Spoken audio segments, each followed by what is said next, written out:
I'm glad I read these safety instructions. Specifically states, do not operate this grill when transporting it.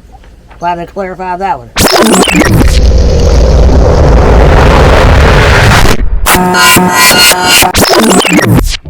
Oh shoot, it's about to be old. Summertime vibes.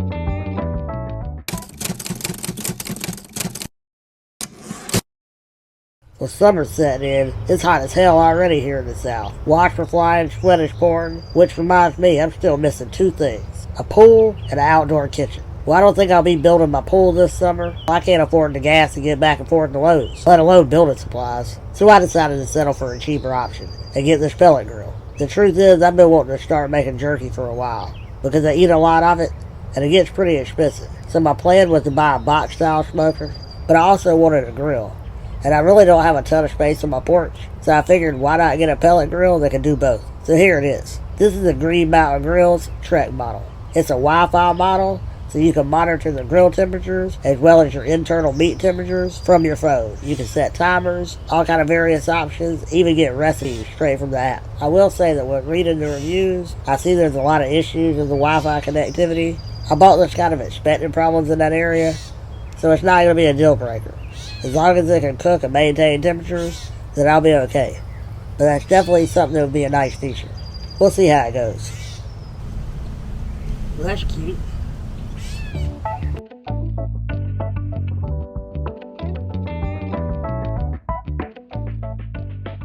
Now as far as assembly, all I gotta do is put the handle on, actually reverse it. Because for shipping, they mount it on the inside. Gotta put the smokestack on. Put the Wi-Fi antenna on, put the grease strap right, little heat spacer, diverter, handle on. Gotta put the rack in the hopper, the rack's in here, hang the bucket in the right spot. That's pretty much it. Not a whole lot of assembly required. You can get this pre-assembled if you want to, but they charge you another $100. No way I pay $100 for that. Start with the smokestack.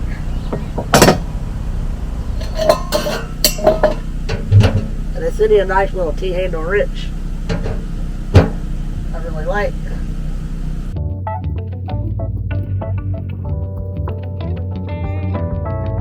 For a diastrophic hand, there's nothing nicer than a T-handle.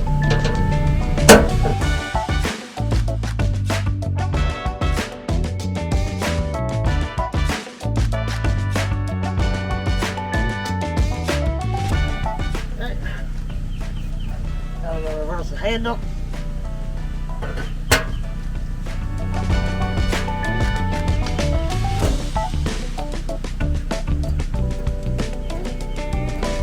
I might have to sit on a bucket for.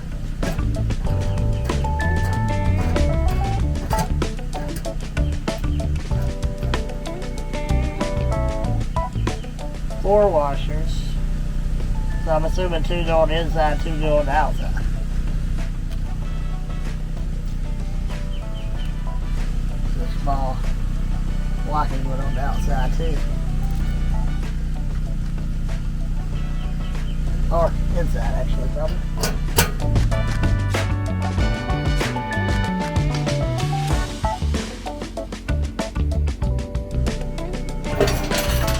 Oh, shit. Look my neck.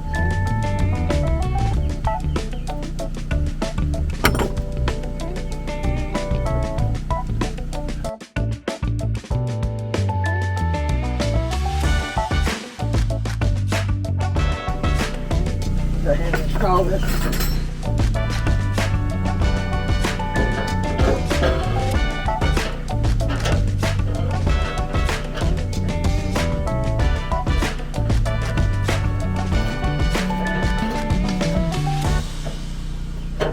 That was easy enough. Gotta get the handle.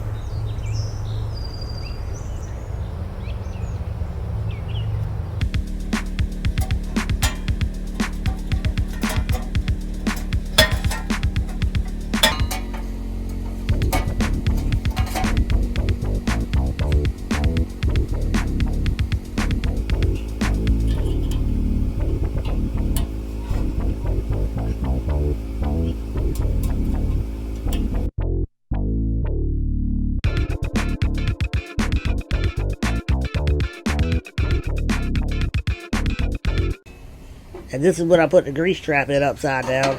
I knew something wasn't right. Good thing I noticed before I put the meat on. I guess instructions come in handy when you read them. But I feel like that's cheating.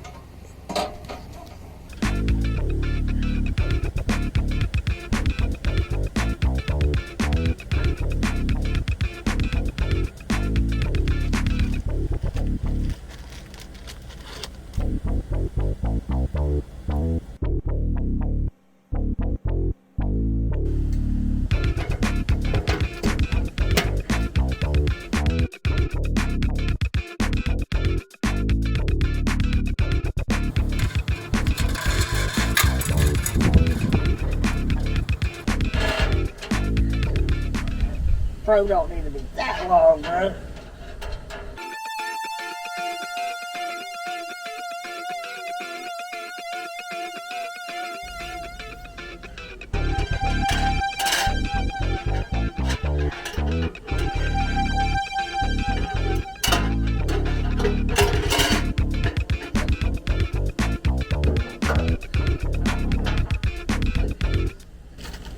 They say there's enough wood chips to get the hopper started, so I'm gonna go ahead and dump them in.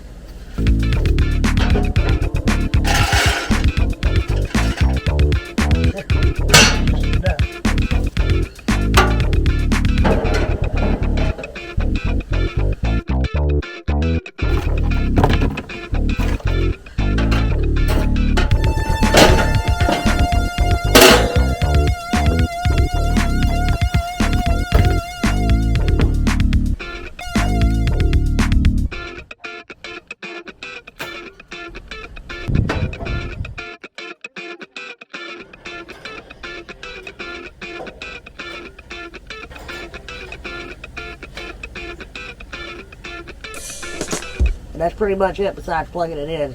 I'm not going to do that until I go to use it. But first, I got to adjust the hinge on the back of this thing. So I'm not sure why, but this thing was dinged up when I got it. See dings right there. Back there. The box was fine. But the biggest issue I have is this hinge right here. Every time I open and close the lid, it disconnects itself. So I'm going to get some pliers, I'm going to squeeze it together a little bit tighter. So this is pretty cool, this came with it.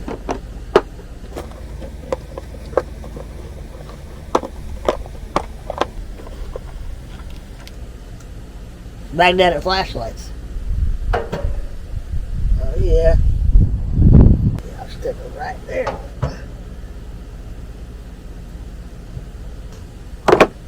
And the final bonus I got with this kit is the cover to put over the top, protect it from the weather. Okay, so I got it all put together. I'm about to do a pre-burn real quick.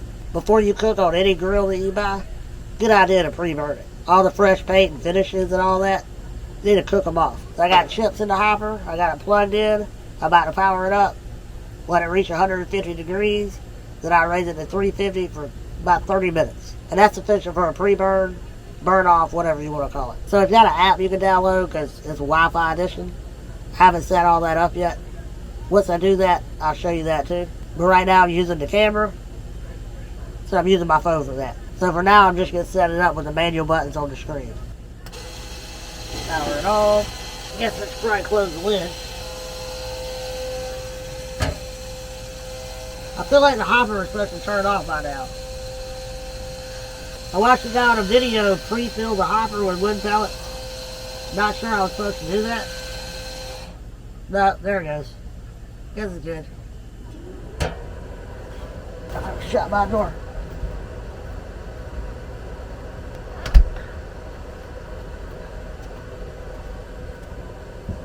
It's at 95 degrees right now. Smoke is pouring out of this thing, bro. Woo!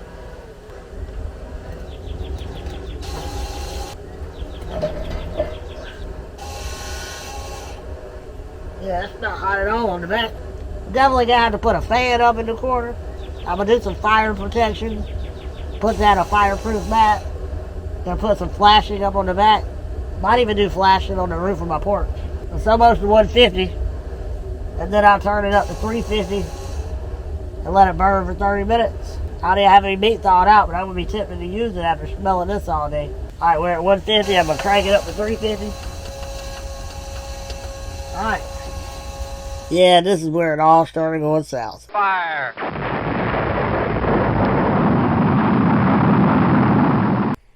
Houston, I do believe we have a problem. This grill will not maintain temperature. It got 150 degrees in a minute or two, and then it shot all the way up to 255 degrees. Ever since then, it's been falling. It's still set at 150, and they say GMG leaves like a 7 or 8 degree variable, plus or minus, on the temperature it's set at. Well, this is a 100 degree variable. Not to mention it's not consistent whatsoever.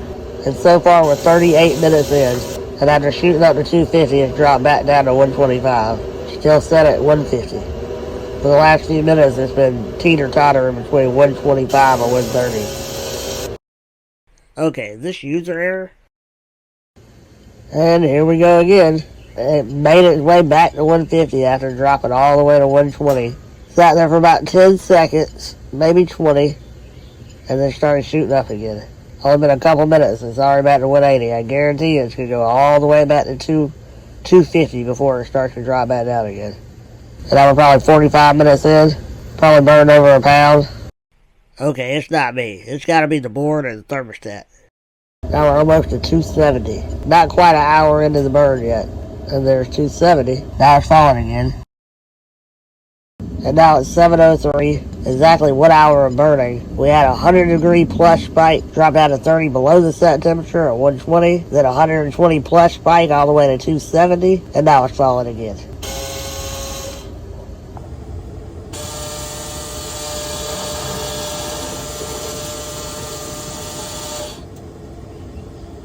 And I officially give up with this grill. I thought maybe it needed to break in or something, but apparently it just can't regulate temperature. I don't know if it's got a bad temperature probe, a bad board, or what. So it's kind of disappointing. That's as far as I can get on the grill today, but it is what it is. I contacted Pellethead, the company I bought it from. They told me they don't do repairs, and to contact GMG directly. So when I contacted them, they told me exactly what I thought. It's probably a bad board or a bad thermostat probe. So I don't have to worry about trying to ship it back. They can just mail me the parts in the mail, and I'm going to attempt to repair it. But for my trouble, GMG is going to give me a grill mat, like I said I needed earlier in the video. And Pellethead agreed to give me a $50 rebate for the troubles and the grill being dinged up. Kind of looked like an open box model. And in fact, on eBay, I can still buy an open box model for cheaper. But in the future, I know that if I want to buy another GMG, I'll buy it directly from them. Meanwhile, I got a lot of trash to clean up outside. And instead of being bummed about the grill, I may as well close out this video on a fun note.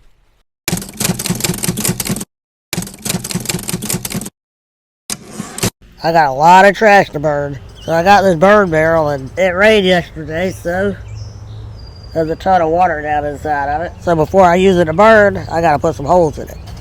I'm gonna move it over so I don't mess up my concrete block.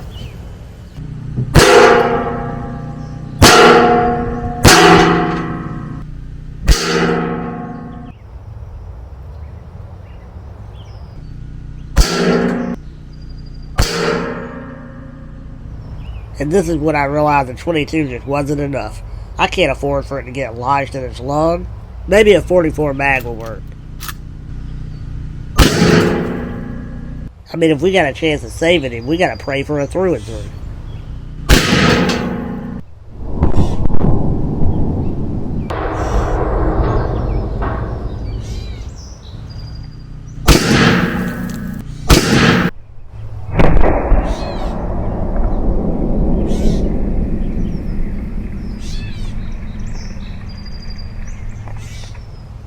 And don't worry, YouTube, I was safe. At least I didn't use a high-powered round like a 9mm. Come on, man. What are we talking about?